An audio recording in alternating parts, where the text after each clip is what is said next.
சை, என்னடா அது வாழ்க்கை. என்னடா வேலை கிடைச்சது தானே? இவனுங்களாம் எங்கடா வேலை தரானுங்க? பேருக்குன்னு இன்டர்வியூ வைக்கிறானுங்கடா. ஹச்ஆருக்கு தெரிஞ்சவன், எம்டிக்கு தெரிஞ்சவன், எல்லாம் ரெக்கமெண்டேஷன்ல வரவனுக்கு மட்டும்தான்டா வாய்ப்பு தரானுங்க. நமக்கெல்லாம் திறமை இருந்தும் வாய்ப்பு தர மாட்டேங்கிறானுங்கடா.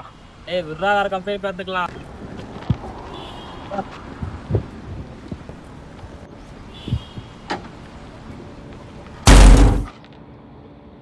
சரி, இருக்கிற பிரச்சனை இப்போ இது வேறயாடா? டேய் எவனுமே பார்க்கல, உங்க வண்டியில உட்கார போயிடலாம்.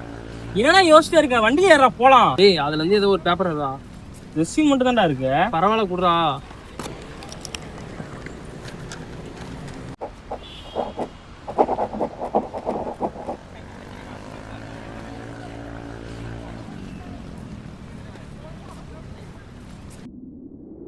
டேய் நம்ம கார் அடிச்சது ஒருத்தன் கூட பார்க்கல, அழகா தப்பிச்சிருக்கலாம். இவ்வளவு நல்லவன் வந்து உங்க மெடலா தர போறாங்க.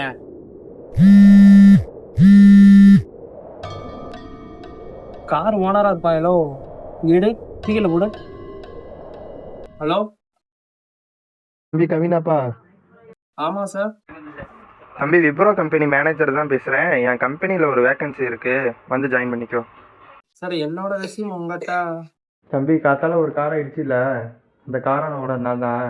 நீ நினச்சிருந்தா அப்படியே போயிருந்துருக்கலாம், ஆனால் நீ அப்படி போகல பார்த்தியா. உன்னையாட்ட ஆளுங்க தான் என் கம்பெனிக்கு தேவை. நாளைக்கு வந்து ஜாயின் பண்ணிக்கோ.